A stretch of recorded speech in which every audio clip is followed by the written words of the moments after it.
one of the all-time greats. His solo album, Tenderness, is going to be released on May 31st, a day after a North American tour of his kicks off in Philadelphia. The single Chip Away can be already heard. DuffOnline.com is how you can pre-order a chance to catch a special Grammy Museum performance. That will be next week.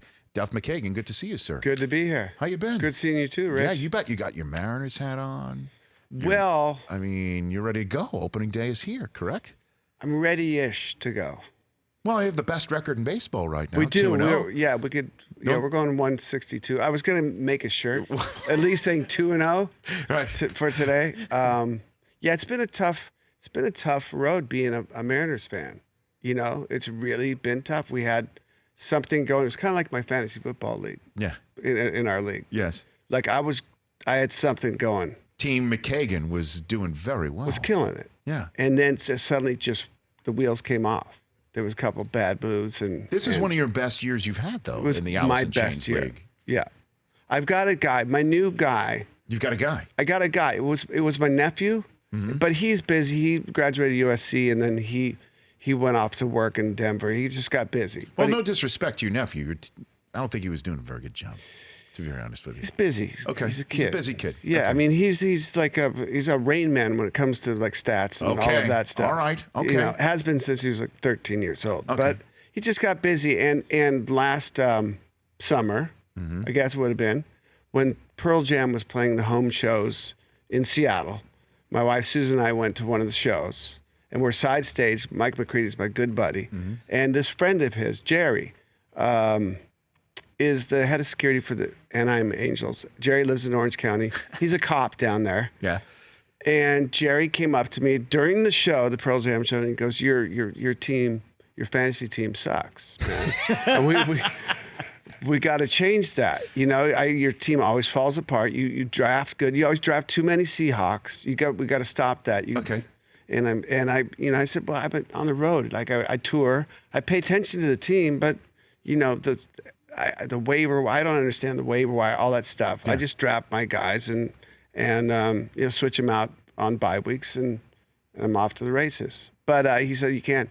I'm coming in. I'm going to be your partner. He came to the draft with me at Jerry Cantrell's house. Yes, that's what Chris Brockman was there representing our team. I don't know if you met my. Did you meet Jerry, the Anaheim cop, who clearly knows what he's doing for fantasy football? I mean, he was talking smack at the. I'm like, wow, here he's. Everyone talks so much trash at this draft. And then Jeff Garland shows up with no notes, no computer, no nothing. Garland's That's great. who we played in the finals. We played Garland in the finals this year. And his team's name is unmentionable. We cannot mention his team's name on here. Yeah. Yeah, it's Los Grandmas, and then he mentioned Something else. a body part that normally a grandma doesn't have. I went to a bowling birthday party a few weeks ago, and it is packed. Yeah. And I walk in, and there's Jeff Garland without a shirt on. What? Yeah. How's it going? Gives me a big hug. Duff, how's it going, man? Sweaty hug. Yeah. Fantastic. Well, your team did very well this year, so that's good. We did well. Yeah. My partner Jerry, he apologized, and he said I got busy and I made a couple of bad moves. I think he has like 10 different fantasy teams, but at least I made it into some uncharted territory for me. Right, exactly. Postseason. Well, you know, Jerry Cantrell, by the way, Duff McKagan here on the Rich Eisen Show. Jerry has a weakness, okay, and that is he's just a complainer when his team is losing in fantasy. That's true. That is actually true. He'll text and whine and essentially like give up and just bitch and moan and just complain about how my team's not performing. And I'm like, so are you forfeiting this week? No, I'm not. Right. And then his team wins, and it's just annoying that he's the complainer and moaner. What has changed? What's happened with Jerry? So the seasons before, he could see my team was out. He's like, hey, man, we've been bros for a long time. I'm Hey, sure. will you trade me this guy? Side text, you know. And this year he started, my team was doing too good. He was like he texted me a couple of things. I'm like, Jerry, no, I like my team. And he's very competitive, so Jerry hold on a Cantrell. second. So he was using you, Duff McKagan, in his relationship to say, help me out on fantasy since we go way back and your team's You wouldn't go that deep. Am I getting him in trouble right now? Yeah, you would, because that's the worst. I mean, in terms of a flagrant violation of fantasy football. Yeah. Well, that's not right. I didn't mean to throw him under the bus because it really didn't go down like that. That's okay, because I'll throw him under the bus. Okay. I don't mind. But Jerry is very competitive. Anything. Not just the fantasy league. Yeah. He's a competitive guy.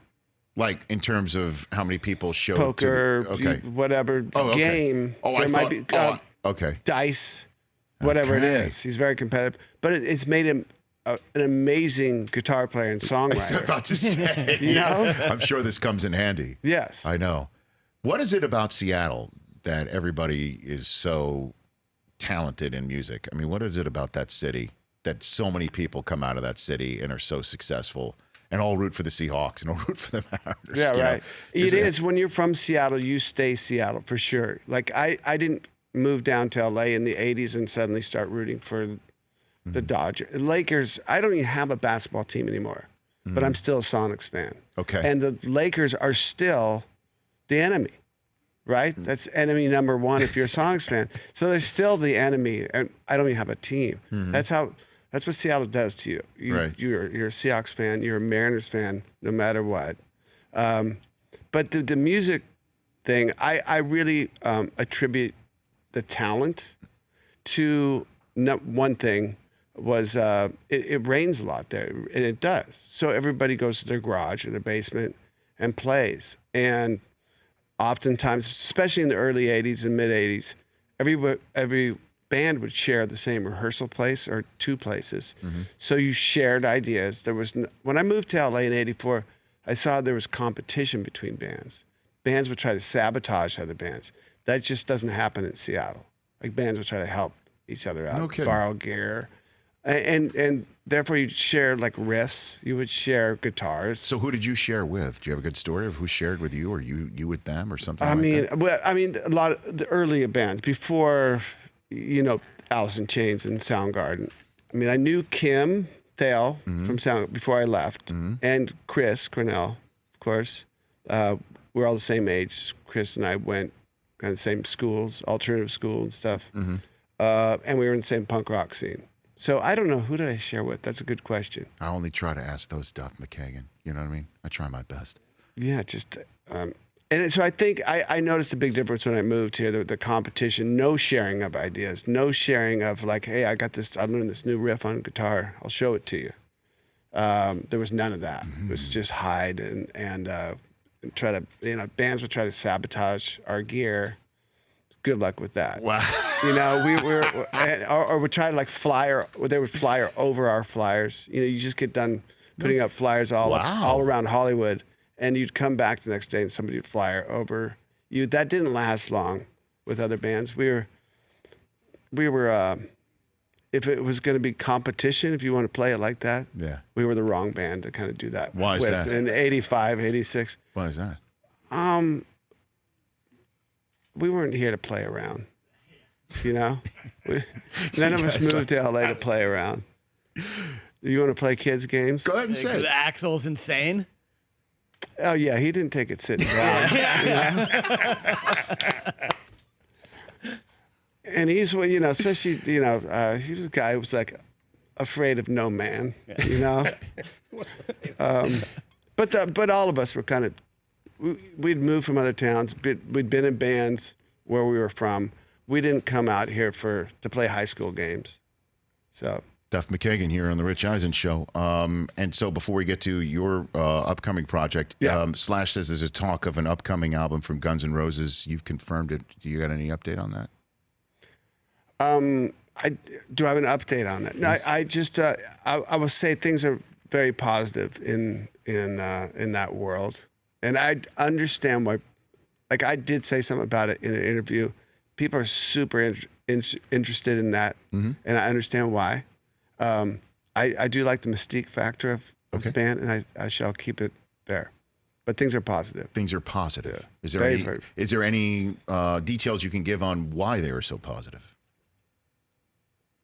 Just saying they're positive is a good detail. Okay. I think things are great. We had a wonderful, amazing 2.5 year tour we just did, and it ended on such a high note, and it was overwhelming how many people came to see those shows. We played 159 shows. Wow. You know, after the Troubadour, we played the Troubadour April 1st, 2016, was it? And Axl broke his foot like third song in. And I thought, well, you know, we got this one show under it, but we did this thing, and he wanted to continue on. He's like, this isn't going to stop me. We played a bunch of shows with him in a cast, in a chair, and we just went through so many kind of revelations of things, and ended that on a high note, and that's where we're still at. And then now we've got Tenderness coming out on the 31st of May, and then you are going on a tour starting in Philadelphia on May 30th. What's this special Grammy Museum performance coming out on the 4th? What are you doing there?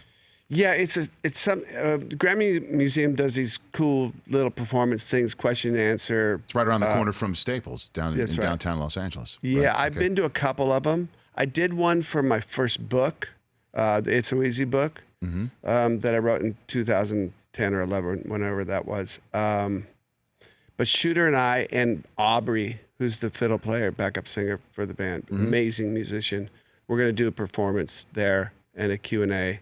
I think it's sold out. So if there's tickets available through you, that's a cool thing. DuffOnline.com. You'll get a sneak peek. Thank you. Of what this thing is. That's so awesome. Yeah. This and then why Tenderness? Why that? Okay.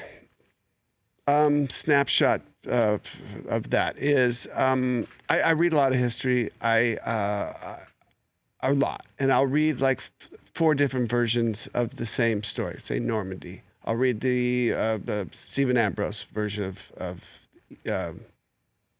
Band of Brothers. I'll read there's a book by a journalist who was entrenched with the German guys who were kids who were there at Normandy, all the way back to Berlin. You'll read it from. So I'll read stories from 3 or 4 different sides. I try to, and not just World War II history, but Civil War history, polar exploration history, mountain climbing history, you name it. I've read hundreds and hundreds and hundreds of books, and I'm just into it. I'm an armchair historian. I have daughters. I have girls. They're 18 and 21. I have a successful marriage. I was a columnist for ESPN and for Seattle Weekly for 5 years. That's a weekly column. During that time, I found myself becoming an observationalist because you have to write a column every week, right? So you got to, what am I going to write my column on? And you kind of like take stock of things. During this tour, inarguably one of the more interesting times in our history, the 2.5 years we were on tour, world history, American history, very interesting time. If you watch the news in America, there's 3 cable news networks, a lot of screaming, a lot of, if you go on Twitter at the same time, you wake up and go on Twitter. Please. And then you watch the news, right? So what I found, we went on this tour and I would go to places where that news wasn't available. And I don't usually read Twitter. I'll post something from like Soundcheck and not look. Suddenly the quality, I would get out and I go out, like you just went to Italy. When I go to Italy or places, I go to museums or I'll go to historical sites I want to see. There's a lot of ruins there that I love. But I do that worldwide. I go and when you go out and see these things, you talk to people. Right. And you don't feel so insular and you don't feel like you're inundated with so much stuff.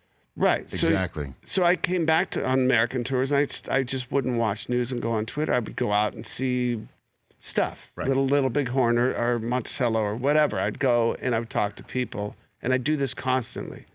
And my observational bit of this was I didn't see this divide that was being preached and yelled about on TV and on Twitter. I just didn't see it.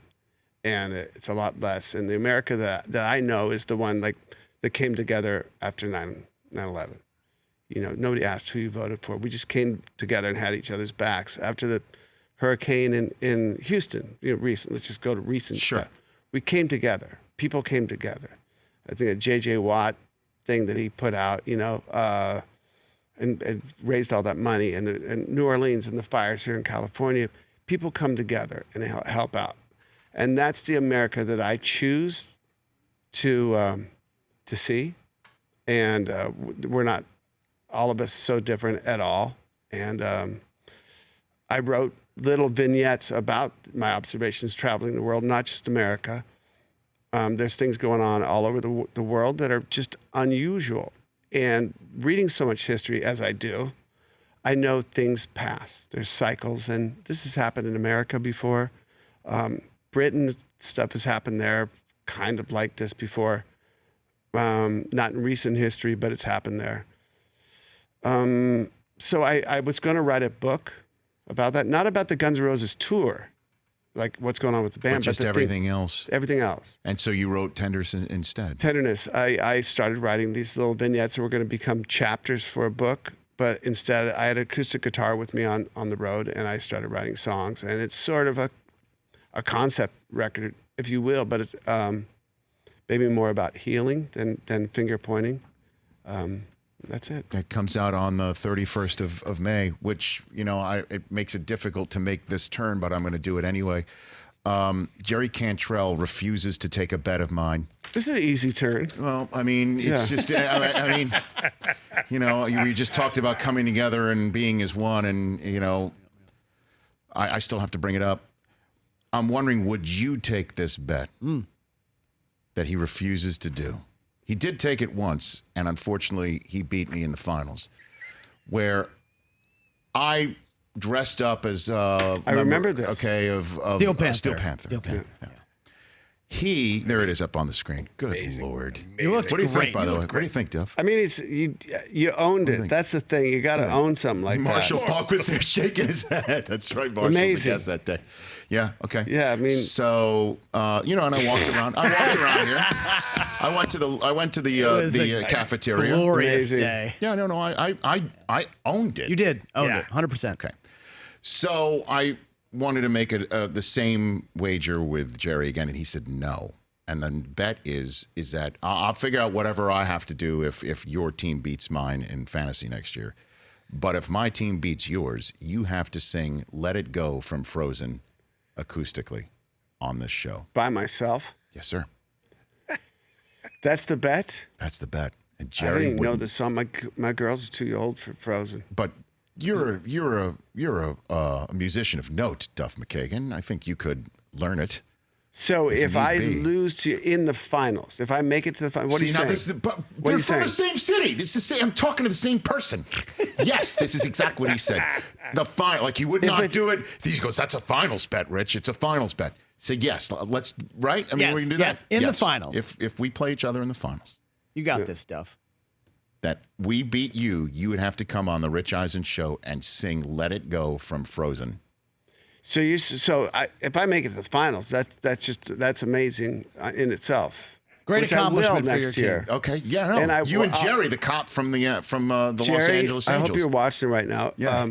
We got to win next year. So are you accepting this? And then we'll figure out what I got to do. I got to figure out what you got to do. Well, I'll dress. Should I do? Well, you already did the metal guy. No, thing. it's okay. But what size is Axel? Do we have? Are we the same size? No, it's got to be something more. I mean, because that's performance, like something that's way out of my comfort zone. Okay.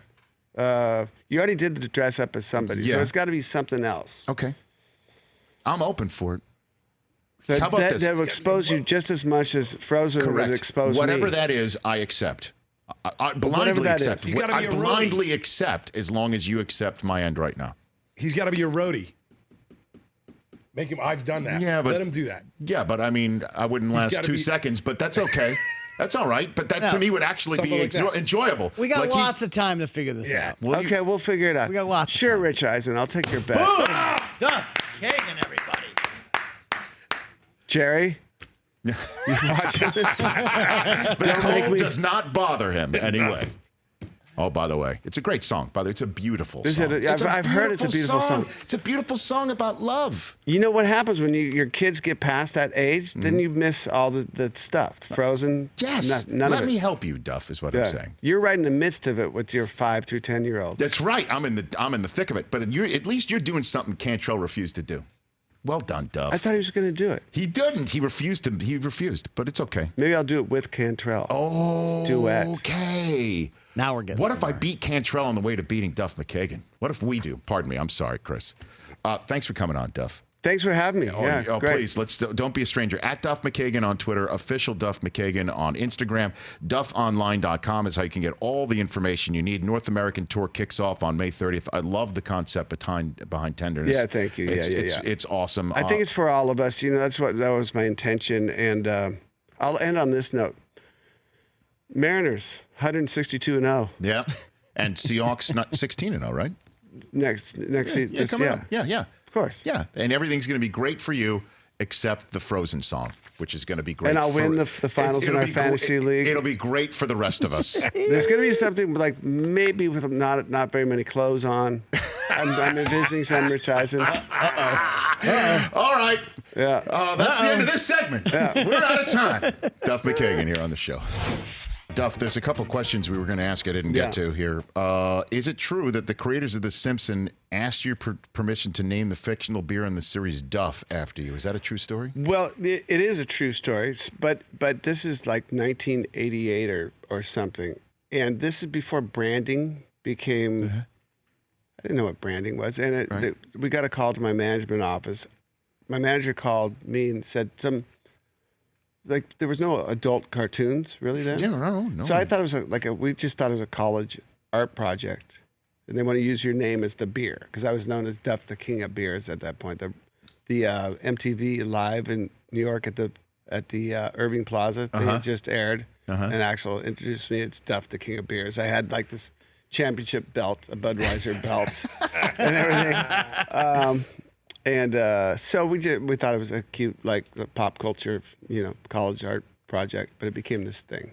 Yeah. Well, it's now the longest running television series in the history of the medium. There you go. I should have asked for a nickel each time. Yeah. But I didn't know. I wrote it in my book. Yeah. My first book. I didn't know it was going to be this huge revelation. It became one of those things like in your book that becomes like the hot topic to talk about.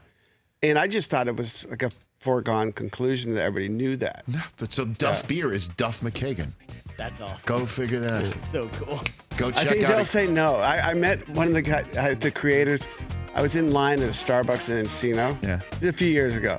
And, they ask your name, and I put Duff. And my coffee was done. They said Duff, and I grabbed my coffee, and this nice woman came up to me. She goes, my husband created a show. He has a character named Duff, and all of a sudden she looks at me. You guys should get together and talk. And I think I gave her my email or something. Like, okay, nothing. I think she got home. We don't want to talk to him. But I held nothing against them. The Rich Eisen Show, weekdays at noon Eastern on Audience.